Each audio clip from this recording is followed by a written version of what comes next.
नमस्कार, मी सामाजिक कार्यकर्ता तात्याराव भुजक। तर मित्रांनो, आज आपण जागतिक लेवल विषयी चर्चा या ठिकाणी करणार आहोत। जागतिक लेवलवर इराण आणि अमेरिका या दोन्ही देशाचं युद्ध चालू आहे आणि या दोन्ही देशाच्या युद्धामुळे इतर देशावरही खूप मोठा परिणाम होताना दिसून येत आहे। अनेक देशांमध्ये भीतीचं वातावरण निर्माण या ठिकाणी झालेलं आहे आणि ज्यावेळेस आपण आपल्या भारताच्या न्यूज चॅनलच्या माध्यमातून या इतर देशाचं युद्ध, या अमेरिका आणि इराणचं युद्ध पाहतो तर असं वाटतं की एखादा विमान काय आपल्या भारतातच येऊन कोसळतं की एखादा स्फोट आपल्या भारतातच होतो का काय, असं या न्यूज चॅनलच्या माध्यमातून लोकांना त्या ठिकाणी दाखवण्यात येतं।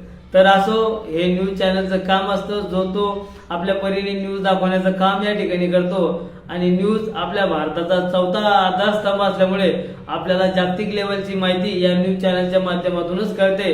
पण आपल्या न्यूज चॅनलच्या माध्यमातून मला वाटतं लय पुढचंच या ठिकाणी कळतं। तर असो, तर मित्रांनो, मेन मुद्दा आज असा आहे की प्रत्येक देश एकमेकावर अवलंबून असतो।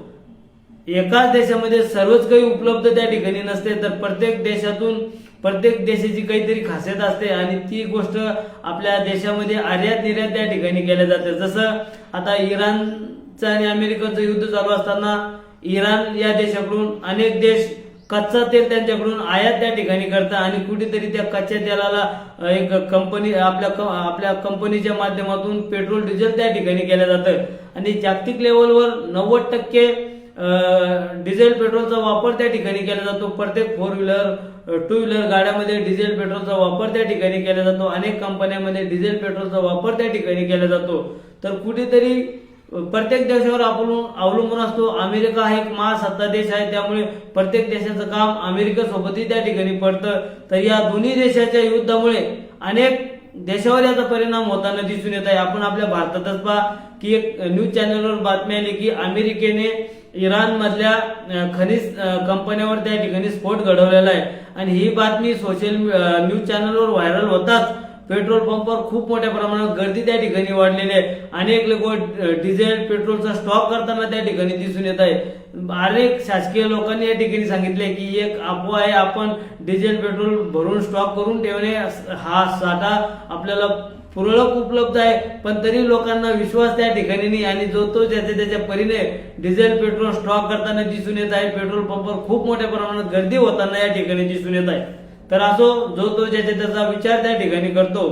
तर मी आज सर्वात महत्वाचा मुद्दा की मी भारताचे पंतप्रधान नरेंद्र मोदी साहेब यांना विनंती करतो की 5-6 महिन्यापूर्वी ज्यावेळेस भारत पाकिस्तान युद्ध होणार होतं आणि सुरुवाती त्या ठिकाणी झाली होती, पण अमेरिकेचे राष्ट्राध्यक्ष डोनाल्ड ट्रम्प यांनी मध्यस्थी करून हे युद्ध त्या ठिकाणी थांबवलं होतं आणि युद्ध थांबवलं असता तर लोकसभेमध्ये विरुद्ध पक्षाच्या नेत्यांनी हा प्रश्नही त्या ठिकाणी खूप मोठ्या प्रमाणात उचलला होता की भारत पाकिस्तान युद्धामध्ये डोनाल्ड ट्रम्प कोण निर्णय घेणारा।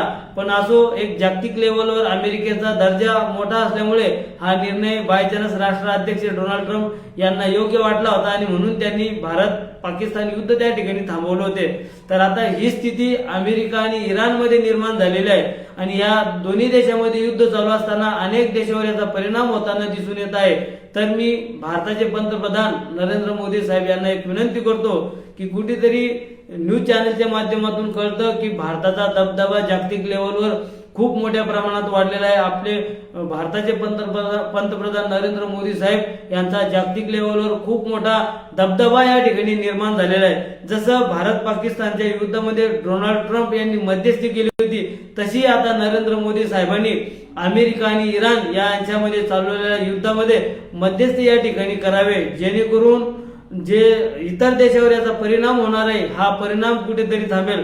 कारण आत्ताच न्यूज चॅनलवर त्या ठिकाणी पाहिलं की इराण मधल्या अनेक निष्पाप लोक या युद्धामध्ये मरण पावलेले, अमेरिकेच्या अनेक बिल्डिंगा इराणने उद्ध्वस्त त्या ठिकाणी केलेल्या आहे किंवा इतर देशातील नागरिक अमेरिकेमध्ये नोकरीसाठी शिक्षणासाठी त्या ठिकाणी कार्यरत आहे किंवा इराणमध्येही अनेक देशातील लोक त्या ठिकाणी कार्यरत आहेत, नोकरीसाठी आहेत आणि या युद्धामुळे त्यांच्यावरही परिणाम होत आहे। अनेक देशातील परिवारातील लोक त्यांच्याविषयी हळहळ व्यक्त करत आहे। आताच भारतातील एक अभिनेत्री, तिचा मुलगा कोणत्या तरी देशामध्ये त्या ठिकाणी अडकलेला आहे आणि अडकलेला असता त्या अभिनेत्रीने एक भावनिक साथ आपल्या देशातील पंतप्रधान नरेंद्र मोदी, एकनाथजी शिंदे साहेब यांना या ठिकाणी दिली की माझ्या मुलाला भारतात परत या ठिकाणी आणावे.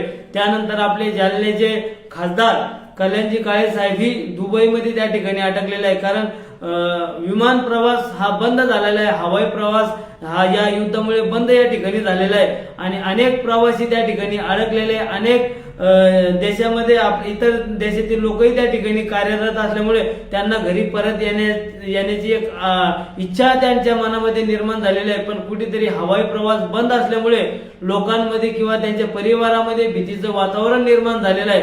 तर मी नरेंद्र मोदी साहेब यांना विनंती करतो की आपला जागतिक लेवलवर खूप मोठा दबदबा निर्माण झालेला आहे, हे न्यूज चॅनलच्या माध्यमातून कळतं. तर आपण कुठेतरी इराण आणि अमेरिका या दोन्ही देशामध्ये मध्यस्थी करून आपण हे युद्ध या ठिकाणी थांबवावे. जशी तुम्ही डोनाल्ड ट्रम्प यांच्या शब्दाला किंमत या ठिकाणी दिली, तशी डोनाल्ड ट्रम्प यांनी सुद्धा नरेंद्र मोदी यांच्या शब्दाला किंमत द्यावी अशी मी या ठिकाणी विनंती करतो. कारण युद्धाने युद्ध होते आणि या युद्धामध्ये निष्पाप लोकांचा जीव त्या ठिकाणी जातो, जमीन त्या ठिकाणी बंजर बनते, त्या ठिकाणी पीक घेतले जाते. बऱ्याच वर्षाच्या नंतर हे देश या ठिकाणी प्रगतशील झालेले आहे. अजूनही आपण काही देशामध्ये पहा, ज्या देशामध्ये युद्ध त्या ठिकाणी झालेले आहे तिथले नागरिक अपंग जन्माला येतात. काही ठिकाणी लाखो जमीन ही ओस पडलेली आहे, त्या ठिकाणी उत्पन्न घेतले जात नाही. तर कुठेतरी युद्धाने फक्त याचा दुष्परिणामच होतो, चांगला काहीच या ठिकाणी होत नाही. तर नरेंद्र मोदी यांनी या दोन्ही देशामध्ये मध्यस्थी करावी एवढीच मी भारतीय नागरिकांच्या वतीने नरेंद्र मोदी साहेब यांना विनंती करतो. धन्यवाद.